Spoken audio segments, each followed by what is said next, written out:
I'm most honored to have Ron Rubinko give our Paul Shellhammer Lecture in Urologic Oncology. I've known Ron since 1992-93 when we were fellows at Roswell Park Cancer Institute. Ron went to Dartmouth College, and other than that, he was born and raised and works in Pittsburgh, Pennsylvania. Ron is an associate professor of urology at the University of Pittsburgh. His accolades are many, but he is most proud of winning the Residency Teaching Award 6 times. Not many people know this, but Ron has actually had a profound effect on education of urologists in America. After we took the boards and passed them in 1995, Ron was unhappy with the tension and the processes that went on for the boards, and he and Don Lamb found the oral review course in urology, a course that continues to this day. And I estimate over 1,500 urologists have taken the oral board review course, which used to be in Pittsburgh, Pennsylvania in the winter, but now is in Scottsdale. It's much nicer. He's one of the greatest technical surgeons I've ever seen. He is married with 3 children. His wife, Ann, is here today. It's a reflection of where we are in our lives. He also has 2 grandchildren. I'm most honored to present Ron Rubinko as our Paul Shellhammer Urologic Oncology Lecturer.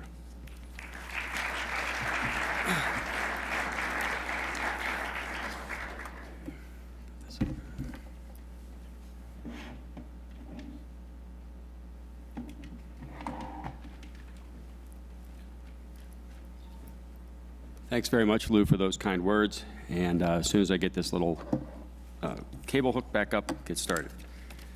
This fell out right here. Is that it here? Yeah, thanks. No problem. Give me a second to get it up on the screen. Just to clarify and give a shout out to Angelo Paola, who was actually the founder with Don Lamb of the mock boards course. I just took over for Angelo years later.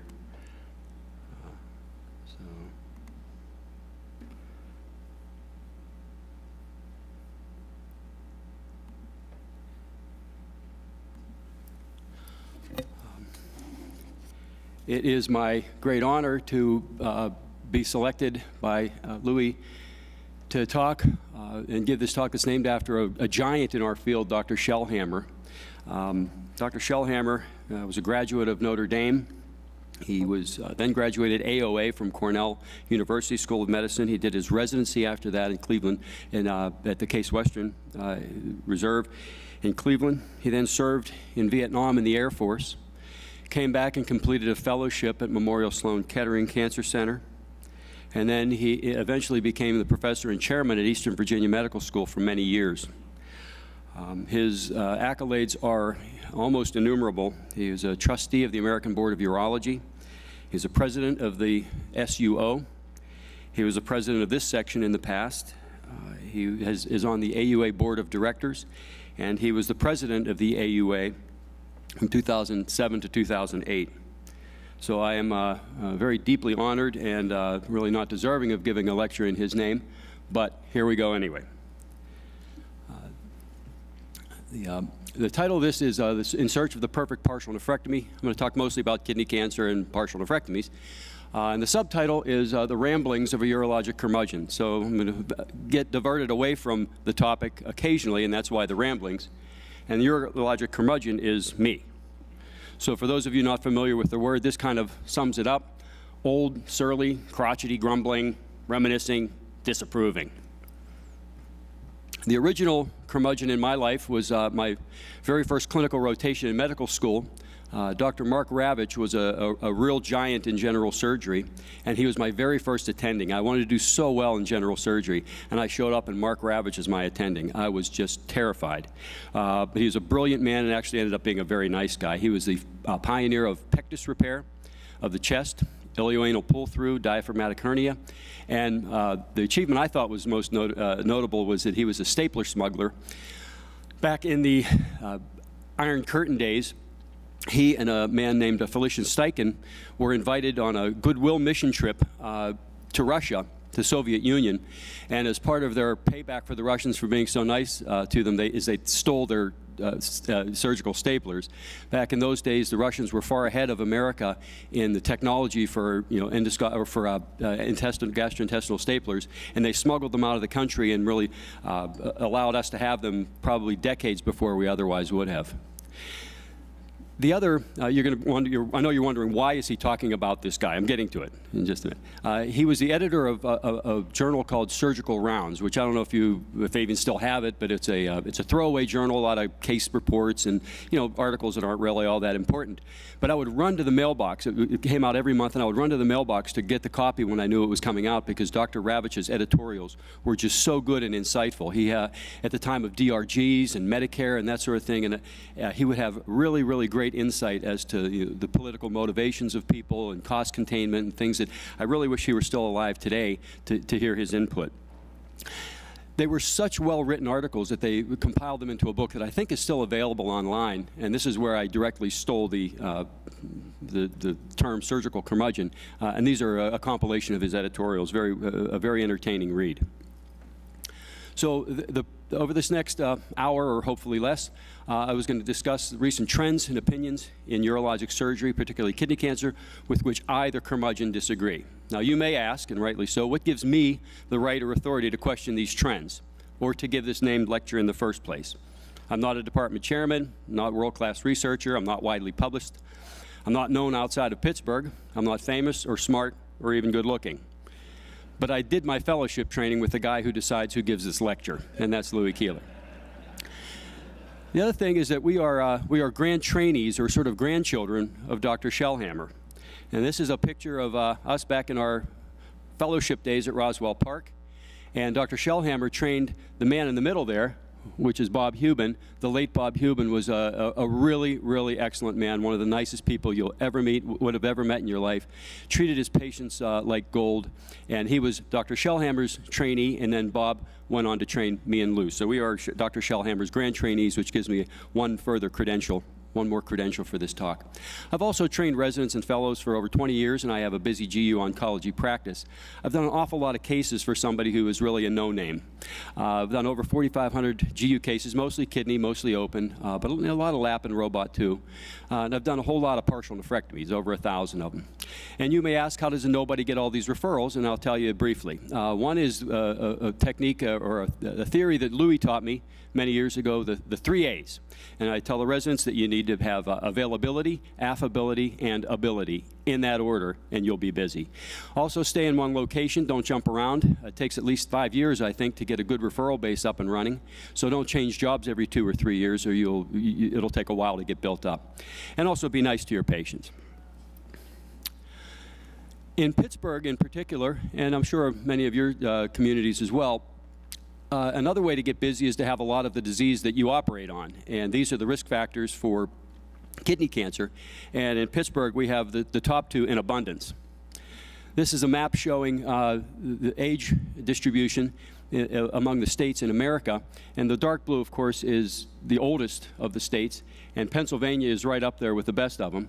In fact, there are some areas of western Pennsylvania that are thought to be older than any other communities in America, except for Dade County, Florida. So it's a very, very old population.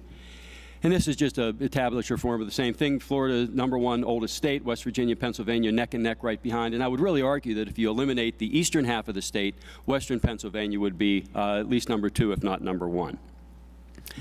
And this is another map showing the United States of obesity with the fat belt right here in the center. And our community is not red. It's not the reddish orange like the fattest states, but we in Pittsburgh are right at the very, very edge of that, and I will guarantee you we're among those. So we are really at the crossroads between aging and obesity, so we get a lot of kidney cancer prevalence because of that. In Pittsburgh, we're also the only university training program in a major metropolitan area. We do have a few training programs outside, like Morgantown, for instance, in this section, that's about an hour away. But in Pittsburgh, in the immediate vicinity, which is a decent-sized city, we're the only university training program, so we get a lot of referrals because of that. We're also geographically isolated. I know I'm beating this to a pulp, but I will get over it in a minute. We're geographically isolated. I don't think we're necessarily backward, but we're not really under the same marketing pressure that some people are, particularly like in New York. If you went to offer a patient an open partial nephrectomy in New York City, they would probably go elsewhere because they've been heavily marketed and the patients know that the robotic partial is the latest thing, and they will probably gravitate toward that. But in Pittsburgh, because of our geographic isolation, we really don't have those same pressures. I don't mean to say that we're backward. We've been doing robotics really as long as anybody in laparoscopic procedures, but that's just a fact. The Whiskey Rebellion is not really on topic, but this also further proves the isolation of our community. The Whiskey Rebellion, the center of it at least, occurred about half a mile from where I grew up, is where they burned down the governor's house in the Whiskey Rebellion. This, in 1791, the newly formed government had to pay off the debt from the Revolutionary War, and one thing they did was impose an excise tax on whiskey. And the farmers in western Pennsylvania, this is a picture here of a tax collector being tarred and feathered. The farmers in western Pennsylvania didn't take too kindly to that. And what the farmers did was a lot of the excess corn and wheat that they had in western Pennsylvania, parts of West Virginia, and even Kentucky, and they would turn that grain into whiskey, which was much more easy to transport across the Appalachian Mountains to the eastern seaboard, where they could make a profit. And there was also more money to be made on whiskey rather than corn, and it was just easier to transport a small bottle of whiskey than a huge volume of grain. So they rebelled. There were about 600 rebels, and George Washington, being the brilliant man that he was and such a great leader, devised a good plan that actually worked very, very well. Instead of going in with a small force and engaging in battle, he marched in with 13,000 troops. And when the 600 rebels saw that they were facing 13,000 troops, the rebellion was quickly squashed with very, very little violence. This is the last map I'll show you, I promise, and this just shows our catchment area, getting back to what the original point was. This is our catchment area in western Pennsylvania, in Pittsburgh, for referrals.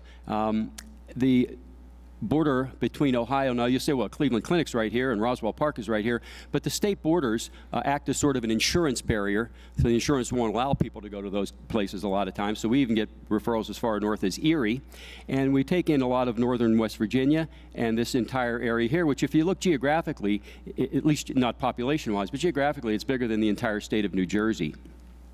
And I said it was the last map, but I'm sorry, one more. This is the AUA sections, and just to show further that we are totally isolated here in Pittsburgh. We're a 45-minute drive from Wheeling, West Virginia, a 1-hour drive from Morgantown, West Virginia, but we're not in this section. We're not in the section with our cohorts from western Pennsylvania. We're in the section with the people from Newfoundland. So I have no idea what the sense of that is.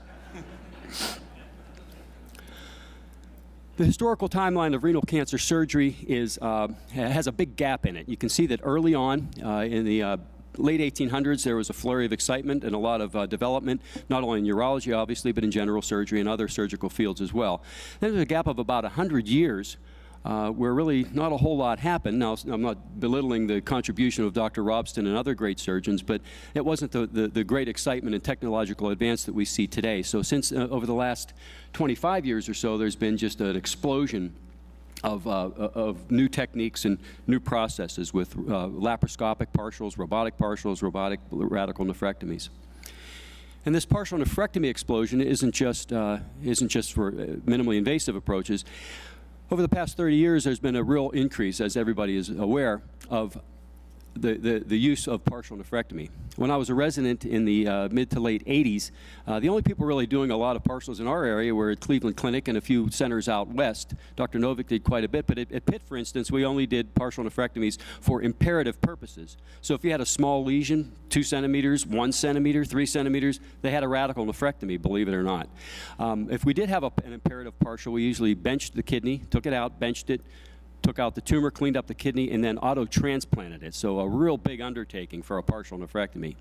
But with the widespread increase in cross-sectional imaging, this has led to a diagnosis of more and more smaller tumors. And of course, as I mentioned, the population is getting older and fatter, which is probably why we see such an increase in the incidence of all stages of kidney cancer.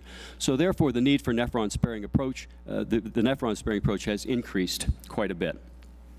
This just shows national trends in the percentage of partials in a 5-year period between 98 and 2002, and that trend continues.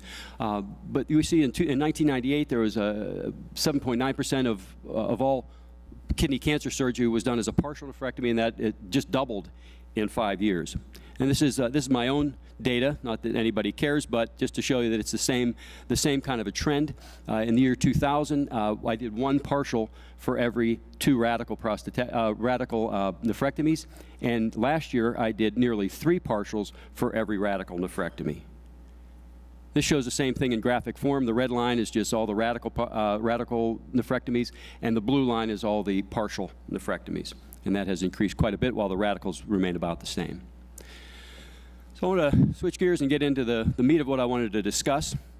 And that is, as a curmudgeon, I want to discuss things that I've been hearing over the past several years that I really kind of disagree with. At most meetings you go to, whether it's the AUA or a section meeting, the SUO meetings, these topics come up time and time again. They're trying to convince us that renal mass biopsies of all small renal masses is the appropriate thing to do.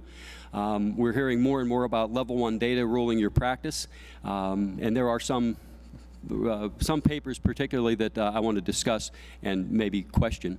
And the other thing is the onslaught of the robotic surgical marketing.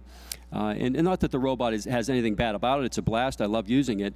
But I've heard time and time again that this exactly reproduces. We now exactly reproduce the open partial nephrectomy.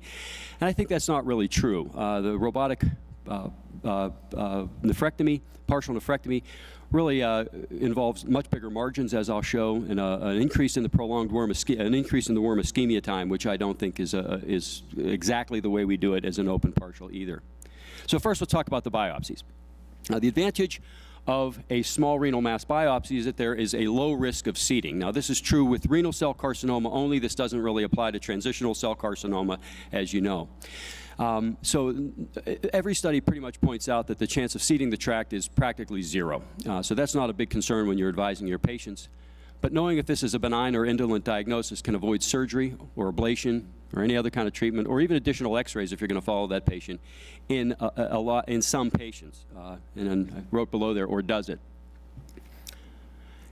In reality, only 12.8% of excised renal masses are actually benign, and those would include angiomyolipoma and oncocytoma for all intents and purposes. Really small lesions that are like fibromas and that sort of thing are so rare that they're not really worth considering. Other lesions that you may want to know about that aren't technically cancerous would be chromophobe carcinoma and papillary type 1 tumors that are very indolent in their behavior. So even if you have an angiomyolipoma, that doesn't mean that you need to biopsy it, and that is for sure. The great majority of these can be diagnosed radiographically. Here's a typical example of a patient with a small, dark lesion in the kidney. You'll find that its fat density, if you check the Hounsfield units on it, the density is in the minus range, and on ultrasound that's confirmed to be hyperechoic because of the fat content. In fact, a lot of times when you can't find fat on the CAT scan, but you still suspect that it might be angiomyolipoma, almost always it'll show up on an ultrasound as a hyperechoic lesion if it's an angiomyolipoma. So biopsy of this isn't really necessary. Only 10%, and you will ask, well, what if you have a fat deficient AML? Shouldn't you try to biopsy those and find them? Well, the answer, I think, is this. Less than 10% of all renal tumors are actually angiomyolipomas, and of those, only 14% are actually fat deficient. So 86% of the AMLs are diagnosed without a biopsy at all. And if you're going to biopsy all of these, you're going to find that your biopsy is useful for less than 1.4% of all renal masses. So what about oncocytoma? That's really the one that we're interested in. 3 to 7% of all renal masses are oncocytomas. That's certainly higher with small renal masses. And you get better results with core needle biopsy than a fine needle aspirate. But despite the claims of improved diagnostic accuracy, too often our results are equivocal. Now, these are 2 pictures here, one on the left and one on the right of 2 different types of tumors. Now, to my untrained pathologic eye, the one on the left looks pretty nasty to me. This looks like this has some, I don't think they're mitotic figures, but certainly some anaplasia, and the one on the right looks benign, but it's exactly the opposite. The one on the left is actually a benign oncocytoma, and the one on the right is a chromophobe carcinoma. And this can be a bit of a tricky problem to distinguish between the two.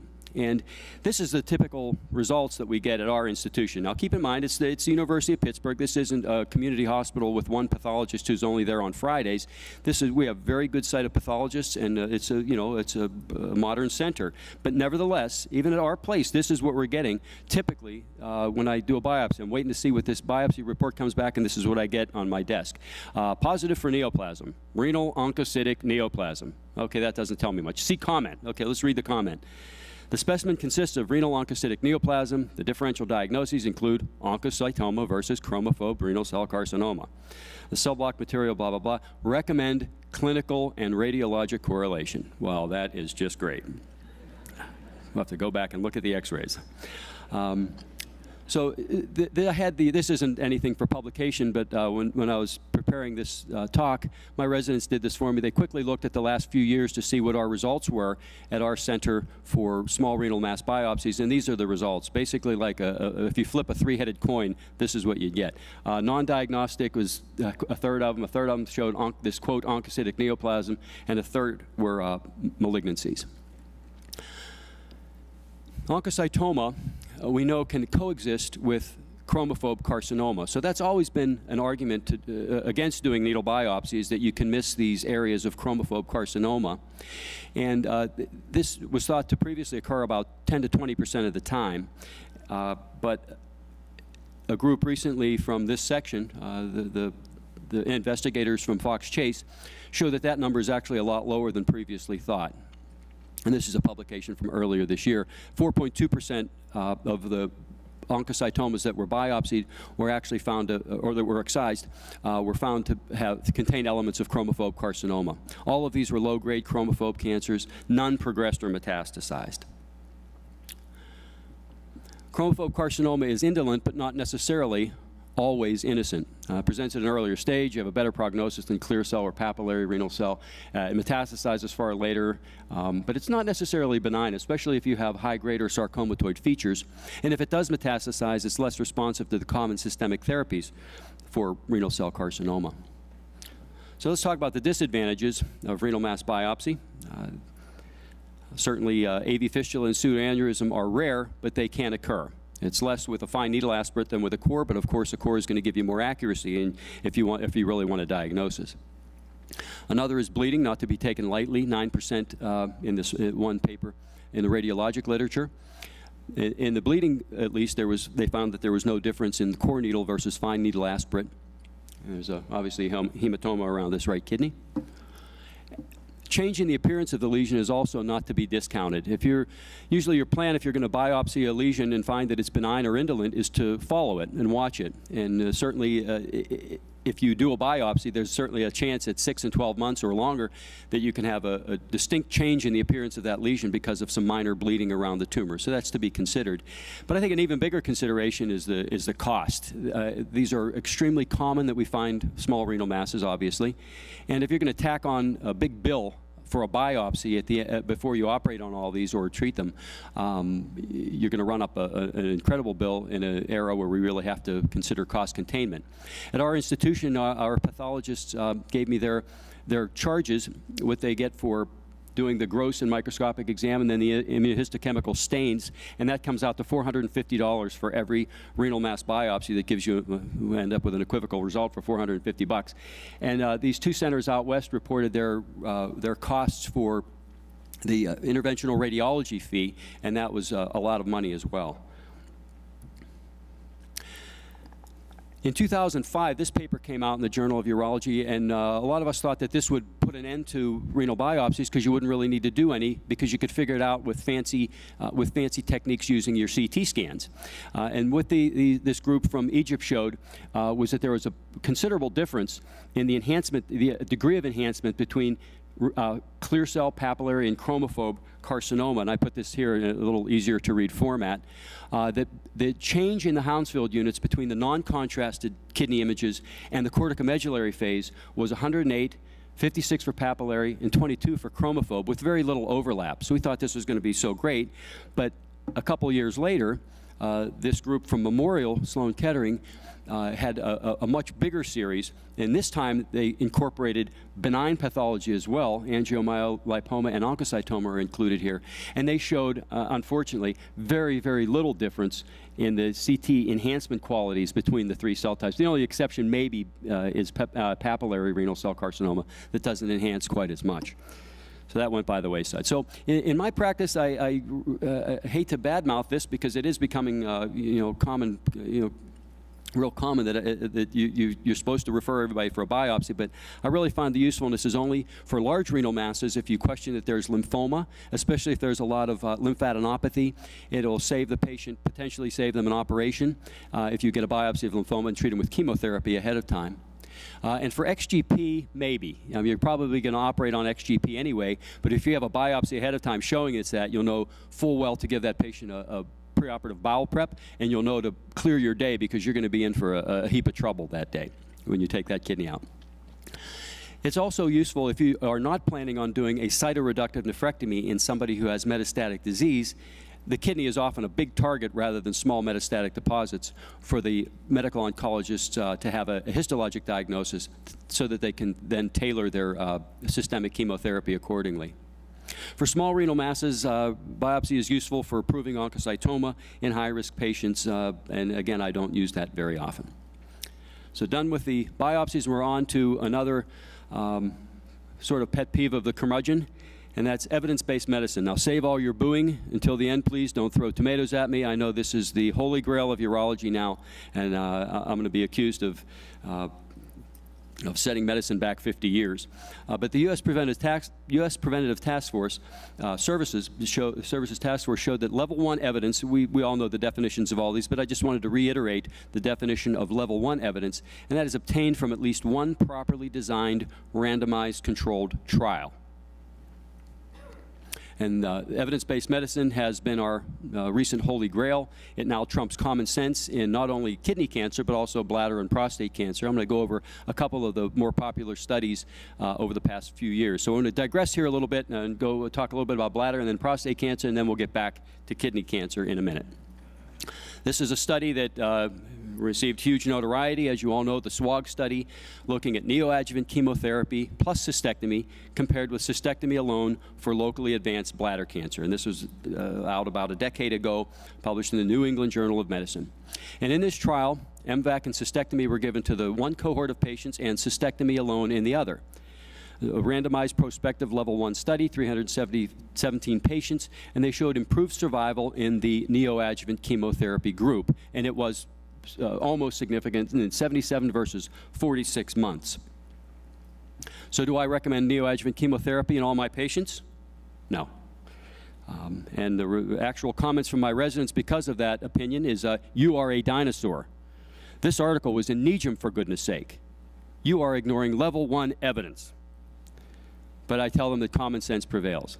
Neoadjuvant chemotherapy is a bad deal for non-responders. The total response rate for MVAC, even in the best of hands, is about 2/3 of patients. So about half of the responses are complete and about half are partial. And as you know, in your own practice, most patients that you refer are elderly or sick, or they have compromised cardiac function, compromised renal function, and an awful lot of those patients don't get MVAC when they go to see the medical oncologist. They get Gem/Cis or carbotaxol, and the results with Gem/Cis and carbotaxol are not the same as with MVAC. So at best, you're going to get a 50 to 70% partial response rate, and in the meantime, 30 to 50% of the patients are going to get poisoned while the TCC progresses because they're non-responders.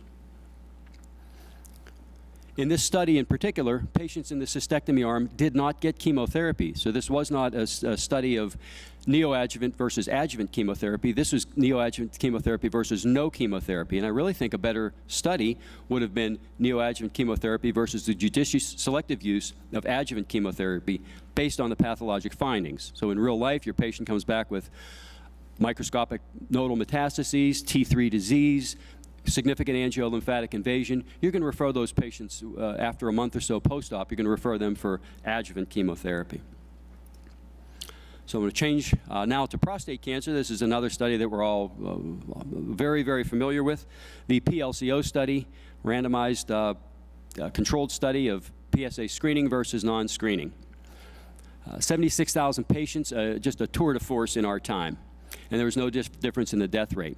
I remember when this study first was in its infancy, and I was early on in my being an attending, and my mother actually came to me because she's a smoker, and her internist recommended that he wanted to get her to enroll in the study for the L part of this, the lung part of the study.